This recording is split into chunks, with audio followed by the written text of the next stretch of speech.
Yo, so I promised you guys I'd talk a little bit more about this. Today's gonna be a good one, so stick around. Alright, so real quick, I do want to touch base on the Schumann resonance. So if you see the graph below here, that is the heartbeat of our Earth, of Mother Earth. That is the electromagnetic frequencies coming out of her. And these are energies, and these energies will show up inside of you. Energies in motion are represented by our emotions. So you guys are really going to need to be aware of these energies right now, because they are tricky. Because we're getting a lot of electromagnetic energy, but we're also getting plasmic energy from the sun. And real quick, somebody yesterday asked a question, how does the sun burn fire in outer space when there's no oxygen for the fire to burn? And I thought this would be a great opportunity real quick just to say that the sun is not a burning ball of fire that needs oxygen.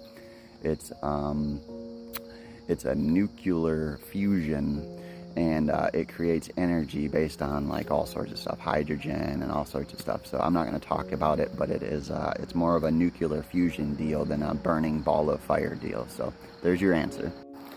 Alright, so let's talk about this great seal on our dollar bill. And you guys have to bear with me, because all of these videos that I do them based on memory. I don't bring anything with me on our walks. It's just everything in my mind, so I have to try to remember it. So I'm probably going to forget a lot, because there is a lot that goes into this symbol. Okay, so let's just get started. Okay, so every time you see a pyramid, your brain probably goes to Egypt, and they do this for a reason, because our history here in America was not necessarily told correctly. They left a lot of stuff out, and Egypt plays a gigantic role in our country. A gigantic role. And like I said, when you think of when you see these pyramids, or you think of them, you think of Egypt. And what the pyramids represented in Egypt, they represented the Osirian triad, which was, they basically worshipped Osiris, Isis, and Horus, the cycles of life, death, and rebirth. And there was no burials in these pyramids. They've never found any mummies or anything like that. These were not funerary. I don't know what to say. I mean, they did funerary practices in them. They worshipped them and they praised in these pyramids, but they never buried anybody in them, I guess is what I'm trying to say. So, but let's just talk about what it represents on our dollar bill and why we're being deceived. Okay, so if you look at the dollar bill, you'll see that the top is removed. Why is the top removed?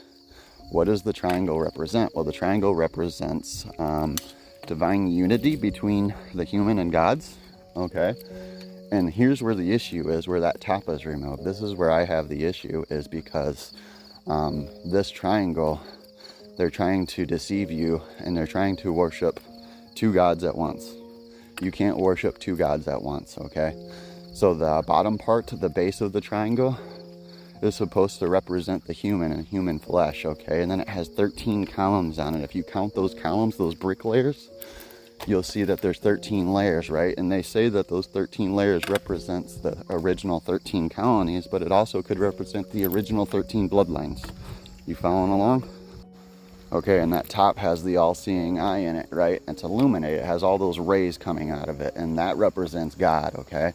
And what they're trying to do is they're trying to tell a story where God is above you and you're below him. And the problem is that the creator, source, love, universe, God, I don't care who you call him, but the creator is in everything, every single thing.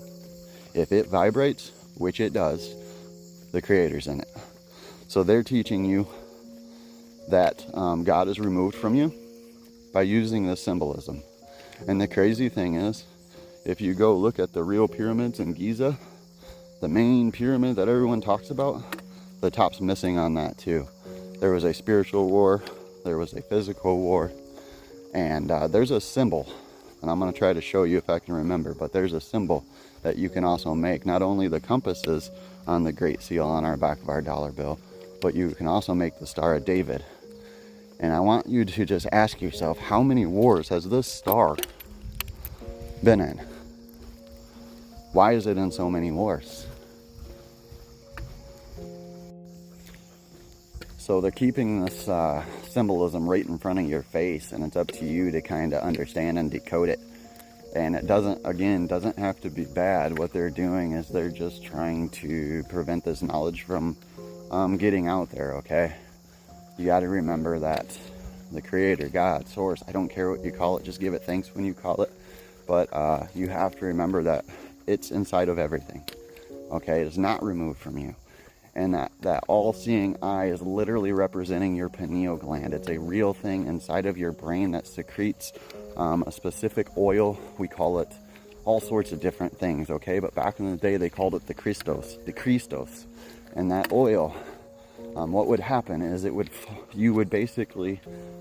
fall down from your pineal gland, down your 33 vertebrae. 33 vertebrae. It would fall down them, and it would rest down at the bottom in your root chakra.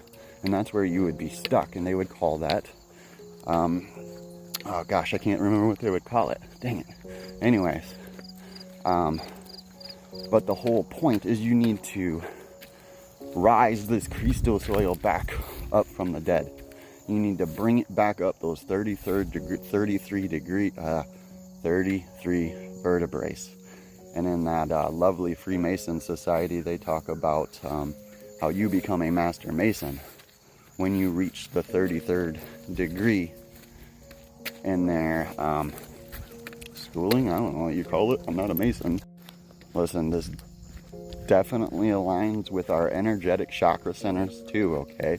Because the triangle was originally depicted as a human sitting Indian style meditating, and they make a triangle shape. We make a triangle shape, and that eye is perfectly positioned where your pineal gland is on the Great Seal, okay? And those sayings, oh, I'm gonna have to try to remember this. Novus Ordo Seclorum, at the bottom of it means New Order of the Ages, and Annuit Coeptus means he approves of our endeavors. Okay, so who approves of your endeavors if you're removing the true God? And that's what they did.